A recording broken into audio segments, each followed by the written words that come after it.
కూల్చివేతలు అనేది ఎప్పుడే గాని ఏకపక్షంగా పోకూడదు.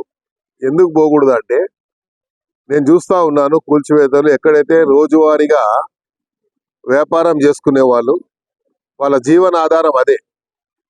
వాడు ఆ రోజు వ్యాపారం చేసుకుంటే వాడికి పొట్ట నిండుతుంది. అలాంటి వాళ్ళని ఇబ్బంది పెడితే, అలాంటి వాళ్ళ శాపనార్థాలు మనకు మంచిది కాదు. ఎప్పుడు కూడా ప్రభుత్వం ఎప్పుడైనా మేము అలాగే చేసేవాళ్ళం. కానీ అధికారులు మాత్రము ఎక్కడైతే నిజంగా కంజెస్టెడ్ రోడ్స్ ఉంటాయో అక్కడ చేయమని ప్రభుత్వ పరంగా కానీ పైనుంచి ఆదేశాలు వస్తే అలా చేయాలి. కాకపోతే వీళ్ళు ఎక్కడ అనిపిస్తే అక్కడ మాత్రం అడ్డగోలుగా చేస్తున్నారు అనేది నా అభిప్రాయం. అందుకనే నేను ముఖ్యమంత్రి గారి దృష్టికి తీసుకెళ్తాను.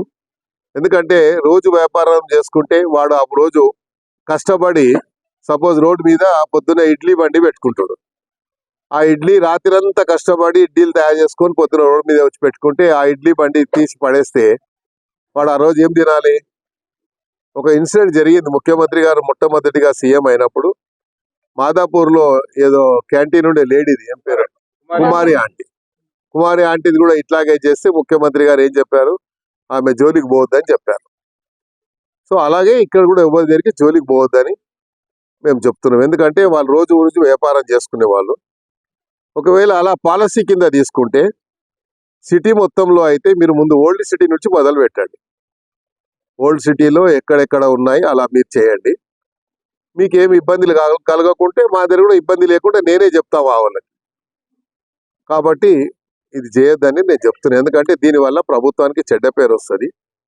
ప్రభుత్వం మనకు మంచి పేరు వస్తే 4 కాలాల పాటు మనం కూడా మంచిగా ఉంటాం అనేది నా అభిప్రాయం. అందరూ వచ్చి చెప్పుకోలేరు. ప్రజాప్రతినిధి ఎవరు ఉంటే ఆ ప్రజాప్రతినిధికి చెప్పుకుంటారు మా బాధ అని.